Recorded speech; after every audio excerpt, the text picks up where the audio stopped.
Nii, tere ka minu poolt kõigile, suur aitäh selle kutse eest siin teie ees täna seista.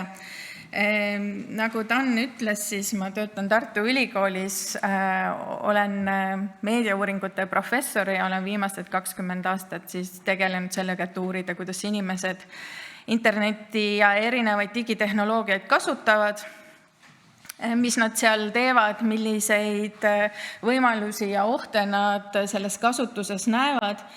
Ning 2 nädala pärast võtan üle ka Maailma Internetiuurijate Assotsiatsiooni asepresidendi kohustused, ehk et see, millest ma täna räägin, ei ole niivõrd võib-olla otseselt Eesti riigiga üks-ühele seotud, vaid natuke laiem vaade sellest, kuidas kriitilised interneti ja andmeuuringute teadlased räägivad platvormidest ja platvormi võimust. Aga see toob meid siis teemani, et me paratamatult elame kõik nii-öelda süvameediastunud ühiskonnas. Ehk et meid ümbritsevad pidevalt meediatehnoloogiad, need meediatehnoloogiad on hästi invasiivsed, meil ei õnnestu neid ignoreerida, sageli on nad nähtamatud, näiteks kui me kujutame ette elu targas linnas või targas kodus. Ja nii on juba rohkem kui 10 aastat teadlased väitnud, et meie elu on meediatehnoloogiatega niivõrd läbi põimunud, et me tegelikult elame oma elu selles meedias, mitte koos meediaga. Ja need meediatehnoloogiad on hakanud siis mõjutama ka meie igapäeva praktikaid. Näiteks kui me kujutame ette, et me hommikul ärkame, siis enamikel inimestel on esimene liigutus haarata oma telefoni järele ja vaadata sealt kas uudiseid postkastist meile või siis juba sotsiaalmeediast sisu scrollida. Kõik see, mida me sealt telefonist saame, on aga seotud sellega, et lisaks sellele, et me elame meediastunud ühiskonnas, elame me ka platvormi ühiskonnas. Ja platvormiühiskond on siis mõiste, mida Hollandi Teaduste Akadeemia president Jose Van Dyke võttis käsutusele juba aastal 2013 selles raamatus platvormiühiskonnast, kus ta siis alustas diskussiooni selle üle, millist rolli platvormid meie tänapäeva elus mängivad ning rõhutas siis seda, et platvormid on saanud siis erinevate sektorite ja institutsioonide jaoks täiesti lahutamatuks osaks. Kui me mõtleme haridusele, mõtleme tervisele, mõtleme ka ajakirjandusele, majutusasutustele, transpordile, siis me tänapäeval ei kujuta neid sektoreid enam ette ilma platvormi toe või abita. Aga see toob meid selle platvormiühiskonna keskse probleemi juurde, sest et kui me kujutame ette selliseid sektoreid nagu näiteks haridus või siis tervis, siis ka Eestis me kujutame ette, et need sektorid on seotud avaliku hüvega, et kõigil inimestel on võimalik sellest teenusest osa saada. Platvormiühiskond seevastu toob meid siis konfliktiolukorda, kus platvormid toimetavad hoopis oma väärtussüsteemides. Ja need väärtussüsteemid on siis toonud meid võitlusolukorda, kus globaalsed korporatsioonid võitlevad siis riiklike institutsioonide ja kodanike vahel väärtuskonfliktis. Erinevad autorid on püüdnud seda väärtuskonflikti mõtestada, kasutades selleks erinevaid mõisteid. Üheks kuulsamaks on saanud võib-olla Zsuzsanna Zubovi jälgimiskapitalism, mis on üles ehitatud siis tema uuringutele alustades sellest, kuidas Google opereerib, aga samamoodi, kuidas ka kõik teised suured platvormid, näiteks siis Meta või Amazon toimetavad, kelle jaoks inimesed ja nende andmed on lihtsalt siis selline looduslik maavara, mida on võimalik kasutada oma äriliste huvide arendamiseks. Sellest teemast ajendatuna siis on kasutatud ka mõistet andmekolonialism ehk et väidetakse, et see andmete kaudu oma äriliste huvide arendamine toob siis meid olukorda, kus kui varemalt tavakolonialismis kujutasime ette maade äravõtmist ja enda omaks muutmist, siis nüüd käib see sama ainult läbi siis andmesuhete. Ja uus mõiste siinkohal juurde on ka siis tehnoloogiline kapitalism ehk et väga paljud suurtehnoloogiaettevõtted on need, mis siis maailma võimupositsiooni omavad ja seetõttu on kõik riigid muutunud nende tehnoloogiafirmade käpikuteks. Platvormidest on saanud infrastruktuur. Meie infrastruktuur on siis platvormistunud või meie platvormid on infrastruktuuristunud.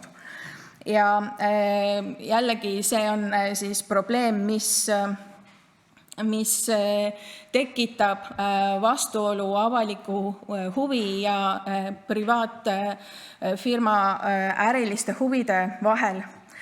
Ning loomulikult need suurkorporatsioonid omavad võimalust siis kõikvõimalikke erinevaid teenuseid pakkuda, millest tavakodanikud ja riigid on sageli sõltuvuses.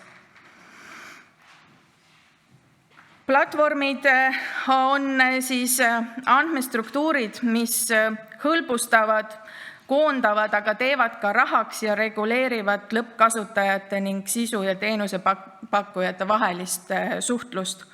Ja ilmselgelt on see olnud põhjus, miks on tekkinud rahulolematus nii teadlaskonnas kui ühiskonnas laiemalt tehnoloogiaettevõtetega, kelle kätte on koondunud liiga suur võim ja samas nende tegevus ja tegutsemusviisid ei ole piisavalt läbipaistvad ning seetõttu on need ohuks siis nii demokraatiale kui turgudele.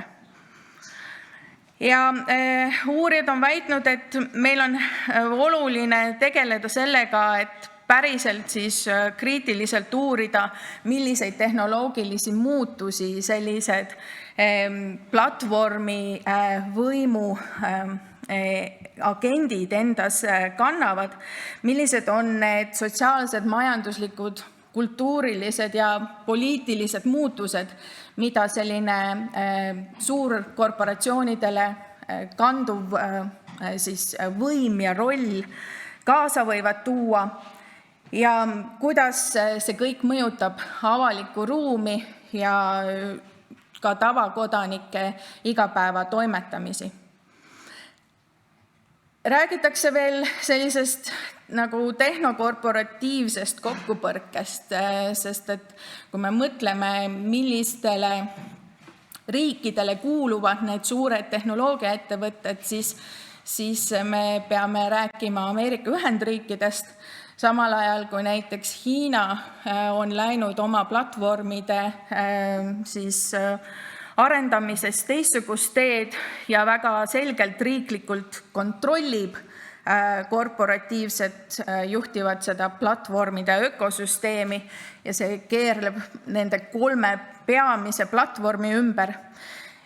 Ja Euroopa jaoks ongi probleem selles, et siis Ameerika, Hiina ja Euroopa huvid on takerdunud sellesse digitaalsesse innovatsiooni.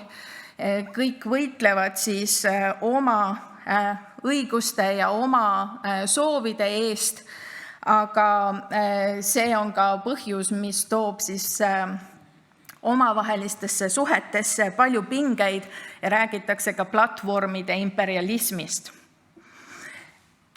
Jose Van Dyke on visandanud siis ka Euroopa ja Ameerika platvormi võimust rääkides 2 erinevat stsenaariumi, 2 erinevat nii-öelda platvormi puud ja Ameerika puu puhul, kui te visuaalselt vaatate, siis selle tüvi on selline pikk ja tugev võrreldes siis selle Euroopa puutüvega, mis on lühem, aga haralisem.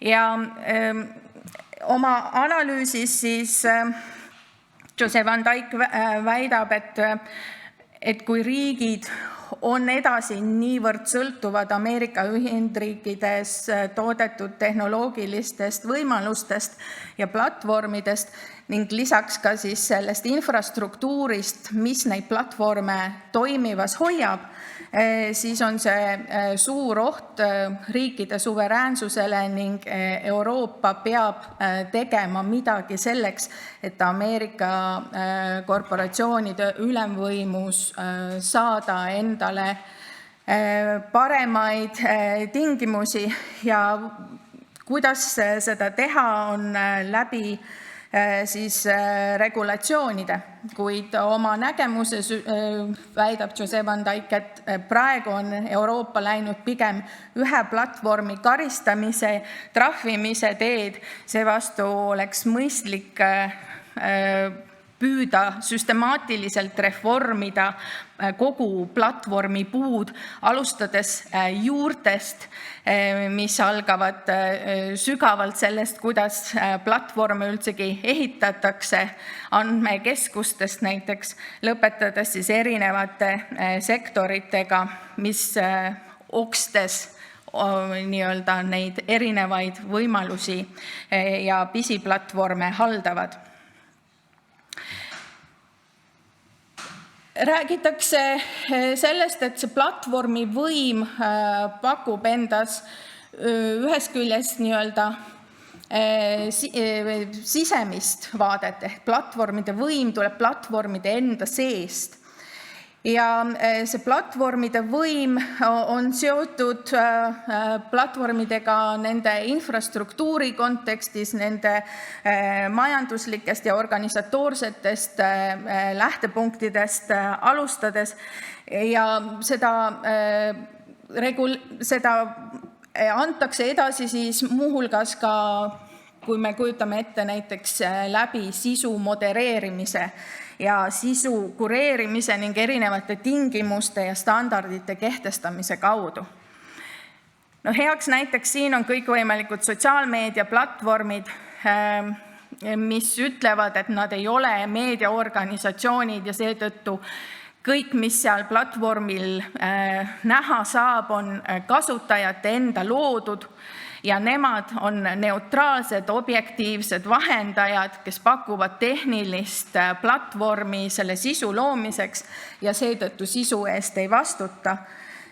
Selle väite üle käib tihe diskussioon juba palju aastaid ning näiteks Tarleton Gillespie, kes on ise Microsoft Researchi teadlane, väidab, et platvormid tegelikult on väga selgelt meediaorganisatsioonid ja teevad täpselt samasuguseid sisuotsuseid, nii nagu teevad näiteks ajakirjanikud ja toimetajad igapäevaselt.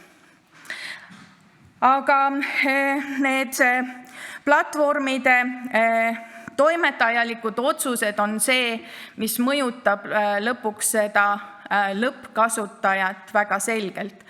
Mida on võimalik nendel platvormidel või läbi selle tehnoloogia teha, millised on need võimalikud riskid, millega kokku puututakse. Praegu väga palju diskussiooni on tekitanud see, mida on võimalik teha siis juturobotitega, milliseid vestlusi on võimalik juturobotitega pidada.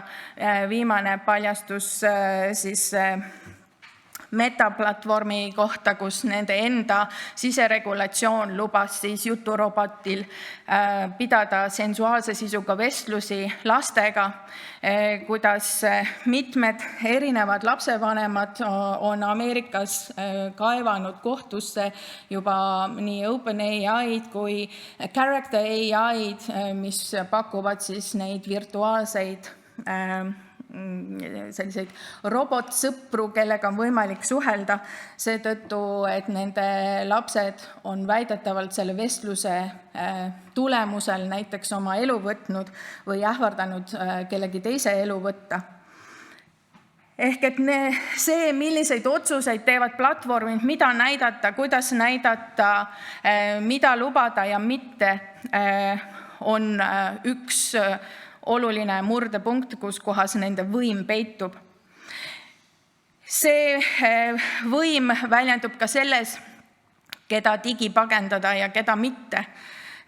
Näiteks digipagendamine või siis deplatvormiseerumine on mõiste, mis laiemale üldsusele sai tuntuks võib-olla siis, kui aastal 2020 Donald Trumpi sotsiaalmeediakontod kinni pandi ja tal ei võimaldatud enam kuskil sõna võtta. Ja seesama digipagendamine siis näitab veel kord platvormide võimu otsustada, kellel on sõnaõigus ja kellel mitte. Tehtud eksperiment näitas, et kui sellist kõnepruuki ja sellist väljendusviisi, nagu 2020. aasta jaanuaris kasutas Donald Trump, oleks kasutanud mõni nii-öelda tavakodanik, siis oleks seesama tavakodanik digipagendatud juba paari päeva jooksul, samas kui Donald Trumpil õnnestus oma kõnepruuki ja tegelikult platvormi siseregulatsiooni vastaseid lausungeid kasutada aastaid.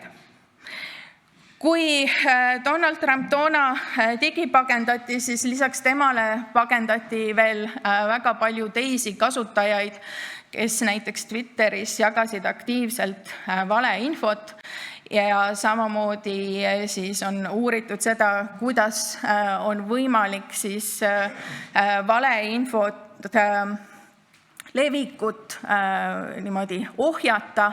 Ja uuring näitab, et tegelikult kui tõepoolest siis digipagendada need inimesed, kes kõige rohkem valeinfot jagavad sotsiaalmeediaplatvormidel, siis valeinfo jagamise määr, edasijagamise määr langeb 50%.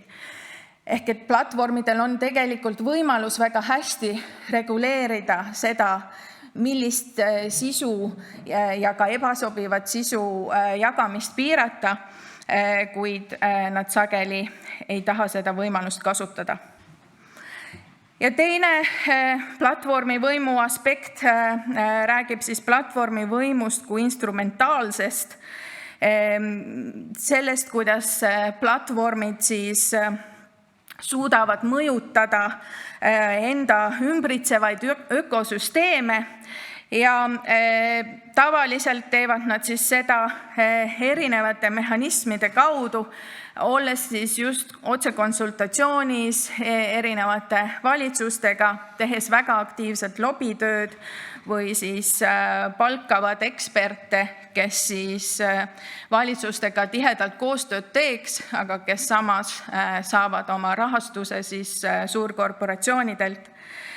Ja kui me vaatame natuke numbritele otsa, siis Euroopa Liidu lobiraportid näitavad, et tehnoloogiasektor on see, kes konkurentsitult kõige enam raha just lobitöö alla paneb selleks, et mõjutada, millised on need seadused, mis digimaailma puudutavad ja Euroopa Liidust välja tulevad. Siis eelmisel aastal pandi Euroopa Liidus lobitöö alla nende ettevõtete poolt 97 miljonit ja siis need suurimad kulutajad, Google, Microsoft ja selle raporti andmetel veel Facebook, igaüks siis üle 5 miljoni aastas pani selleks, et siis mõjutada Euroopa Liidu seadusandlust. Ja kõige rohkem võib-olla niimoodi värskemat reaktsioone on siis saanud see, kuidas AI Acti kontekstis tehnoloogiaettevõtted käisid ja lobistasid aktiivselt selleks, et saada sellesse seadusesse selgelt pehmemaid sõnastusi, mis jällegi teeniksid nende huve, mitte üldisi avaliku huvi, et muuta tehisintellekt siis turvalisemaks ja vältida võimalikke riske, mis selle arendamisega kaasnevad. Olukord ei ole kuidagi parem ka Ameerikas.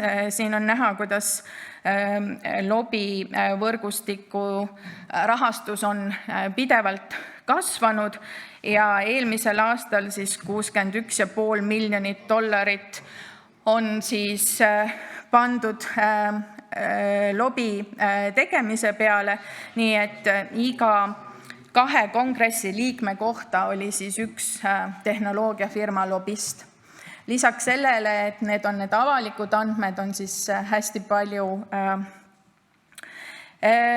näiteid sellest, kuidas tehnoloogiafirmad kasutavad nii-öelda partnerorganisatsioone, kes käivad siis nende eest näiteks senatis sõna võtmas, rääkimas näiteks kui lapsevanemate esindajad ja samas saavad siis oma palga Metast.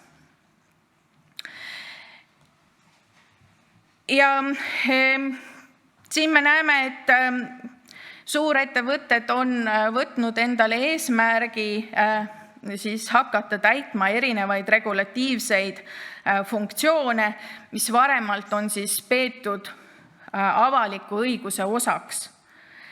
Ja seetõttu on erinevad autorid rääkinud, et kas nii-öelda tavakodanikul ongi vaja nüüd leppida olukorraga, et tema inimõigused on erastatud.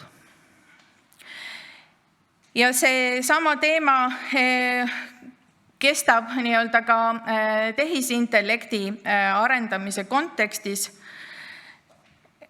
kus siis autorid on juba viimased aastad aktiivselt võtnud sõna sellel teemal, et väita, et tehisintellekt on sõltuv poliitilistest ja sotsiaalsetest struktuuridest.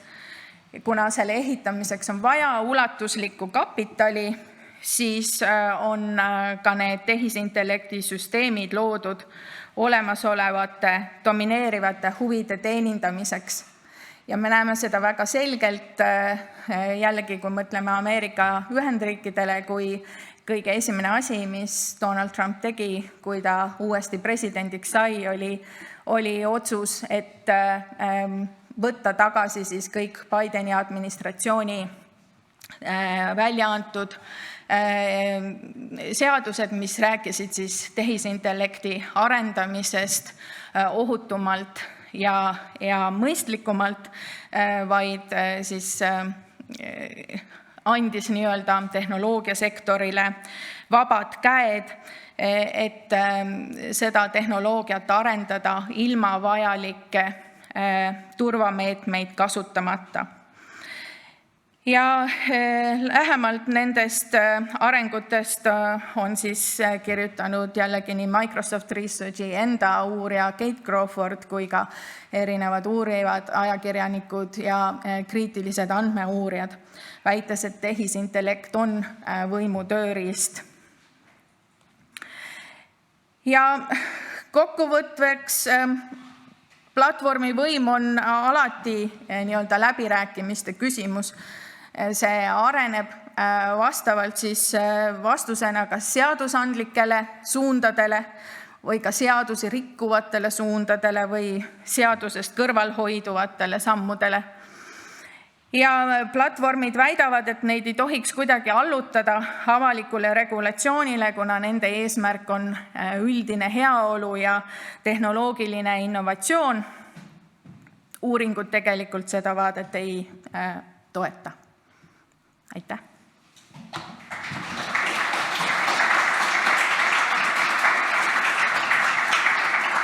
Tegelikult meil on isegi üheks küsimuseks aega minu meelest ja Tanel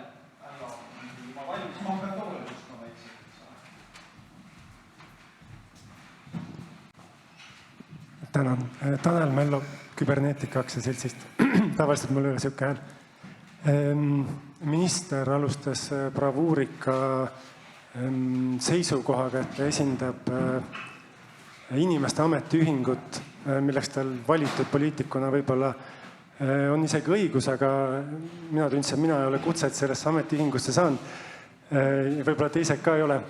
Aga iseenesest mõte oli väga inspireeriv, sest et ajaloost me teame, millest Zsuzsanna Zuboff on ka kirjutanud, et eelmise tööstuse revolutsiooni ajal just ametiühingud olid need, mis survestasid suurettevõtteid natukene sotsiaalselt vastutustundlikumaks muutuma. Ja sellest hästi küsimus, mille sa võid tund aega umbes vastata, et mis sa tunned, et mis võim täna inimesel olla võiks või on ja et mis roll sellel võiks Eesti digitaalses suveräänsuses olla? Ja aitäh selle küsimuse, et kui ma neid erinevaid andmekriitilisi uuringuid või AI kriitilisi uuringuid loen, siis see nii-öelda andke võim inimestele, laske inimesed saavad ka midagi arvata, on põhisoovitus või põhijäreldus, mida ka need autorid teevad. Mulle endale tundub, et kui me mõtleme konkreetselt Eesti kontekstis, siis Eesti inimeste andme- ja tehisintellektialane kirjaoskus on peaaegu olematu, mistõttu nende suutlikkus teha ka tegelikult asjakohaseid otsuseid ja saada päris täpselt aru, kuidas need tehnoloogiad töötavad, kuidas andmed liiguvad, mida nendega tehakse, mida tehisintellekt suudab, mida ta ei suuda.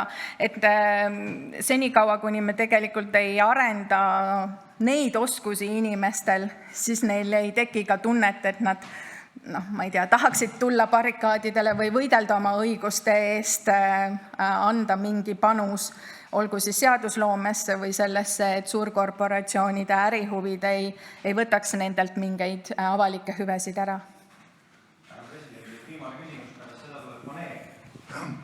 See on võib-olla küsimus kokku segatud arvamusega.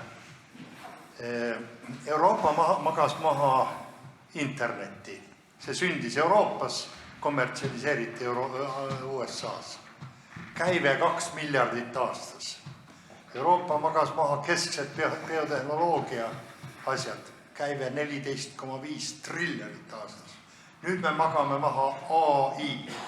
Selle asemel, et investeerida, me palkame armee bürokraate kontrollima. 2024 USA investeeris AI-sse 200 miljardit, Hiina 20, Euroopa 15, sellest 5, Inglismaa. Magame sellega maha või? Ma ütleks, et tehisintellekt on iseenesest ju niivõrd vana tehnoloogia, et see, mille me oleme maha maganud, on see kevad, kus me praegu oleme.